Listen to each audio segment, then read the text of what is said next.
Do we say present or present? Record or record? Well, both pronunciations in both cases are indeed correct. A present means a gift, and present is a verb that means to show or make something known. And record is a piece of information, and record is a verb that means to store. So what made these words have two variations like that? Well, that's what we call in English a stress. A stress means that a certain part of the word or a syllable is more dominant, louder, and has more emphasis on it than other parts of the word or other syllables. So, with present, the stress is on the first syllable of the word. But with present, the stress is on the second part of the word. And the same goes for the other word. Record, record. Now, we can find the exact same concept in Arabic as well, and we call it Nabr. And in today's lesson, we will highlight its use in the Quran. When it comes to Quran recitation, Nabr can be very important, since as we've just seen, Nabr or stress can practically change the meaning and the function of the word. So what do we use Nabr for when reciting the Quran? Well, in the Quran, we always use Nabr in 3 situations, and 2 other situations only in case of stopping. So if you don't stop, these rules will not apply, and you should not be worried about them. But these rules should always be considered when reciting the Quran. Let's start with the more common ones, the ones for which we always use Nabr. The first case is when waw or ya have shadda. When this happens, they will receive Nabr or stress to show that there are 2 times waw or 2 times ya. So, why is this necessary then, since a shadda should suffice, right? Well, failing to apply the proper Nabr on the waw or ya with the shadda may result in extending the waw or the ya rather than show the duplicated letter.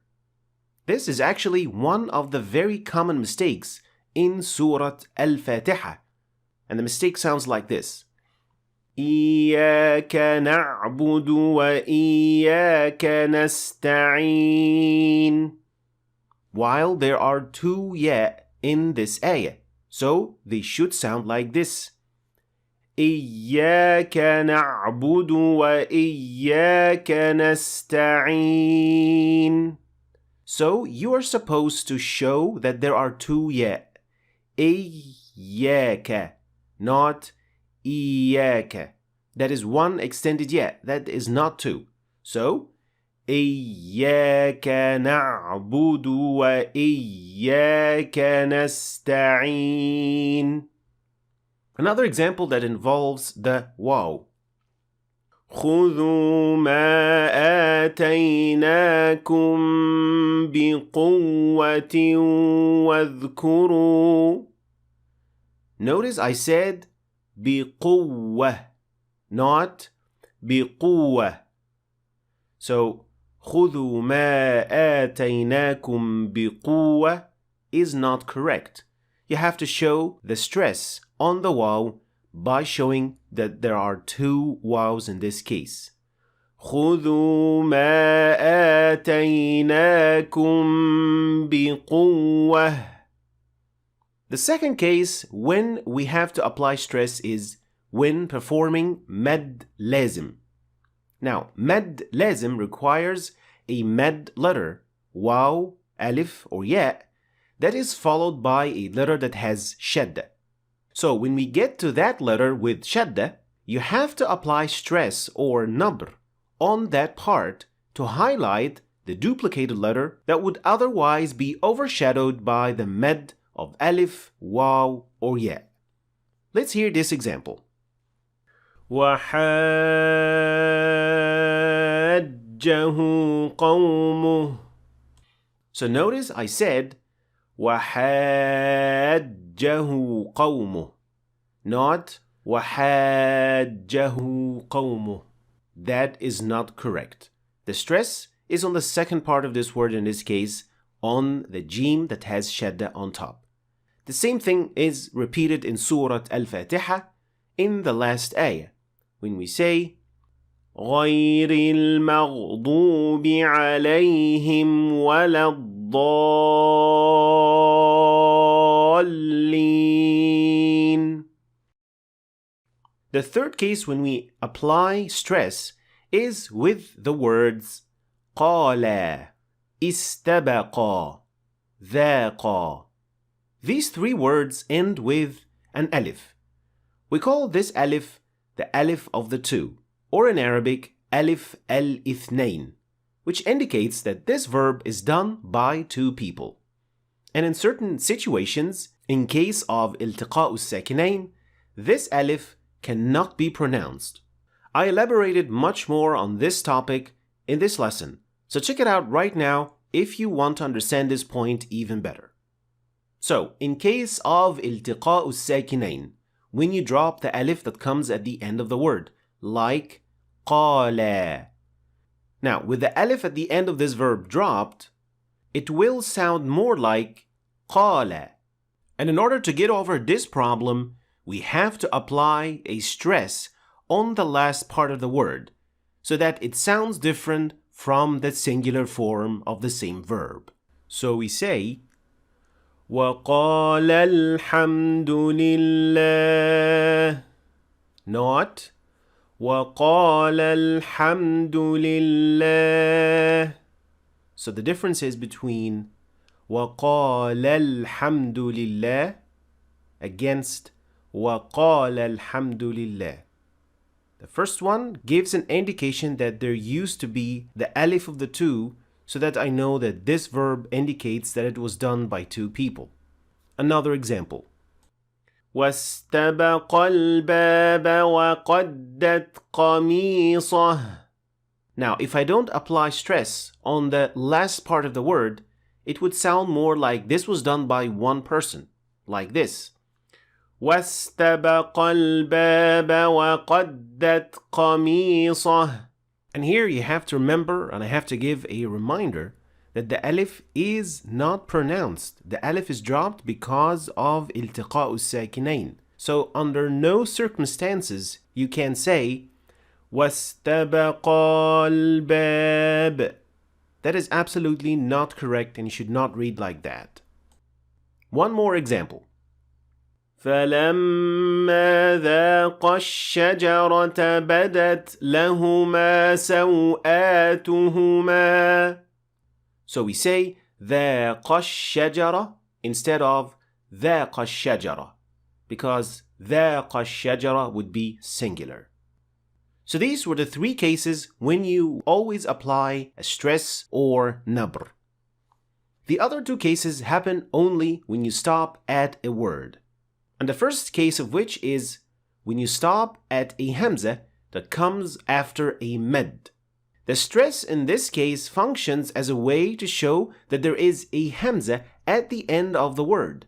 Otherwise, the hamza will kind of disappear and becomes unaudible, since hamza is essentially stopping the airflow, like in this example. أو كصيب من السماء. If I don't apply stress, it is gonna sound like this. أو كصيب من السماء. And here you have to be careful not to overdo it or exaggerate the stress at the end of the word, because it might give the impression that there is a ha coming after the hamza when you do it too much, like this. أو كصيب من السماء. Moving on to the second case, which happens when you stop at a word that ends with a shadda. This applies only if the letter with shadda at the end of the word is not noon, mim, or any of the qutb jad letters, since these have their own cases, their own rules. And I talked extensively about these two cases in this lesson, so check it out if you haven't done that already. So, if a word ended with a shadda, you will apply a stress or nabr at the end of the word to show that this letter has shadda. Let's hear the following examples when we recite properly with nabr, and then what it would sound like if we skip the nabr. So we say, فَإِن لَّمْ يُصِبْهَا وَابِلٌ فَطَلٌّ. If I don't apply the stress, it's gonna sound like this. فَإِن لَّمْ يُصِبْهَا وَابِلٌ فَطَلٌّ. Now, it is not fatal, it is fatal. The second part of the word is stressed, has nabr. One more example. فَلَمَّا رَآهَا تَهْتَزُّ. So we say تَهْتَزُّ, not فَلَمَّا رَآهَا تَهْتَزُّ. That is not correct. The stress is on the last part of the word. One last example. يقول الإنسان يومئذ أين المفر كلا لا وزر إلى ربك يومئذ المستقر. So we say المفر, not المفر. And we don't say وزر, because there is no shadda at the end of the word. We say كلا لا وزر, not وزر.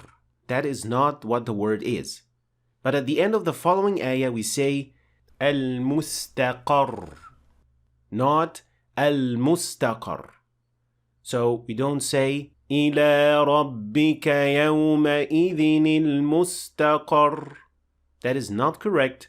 It has to show that there is shadda at the end of the word, and we say al-mustaqar.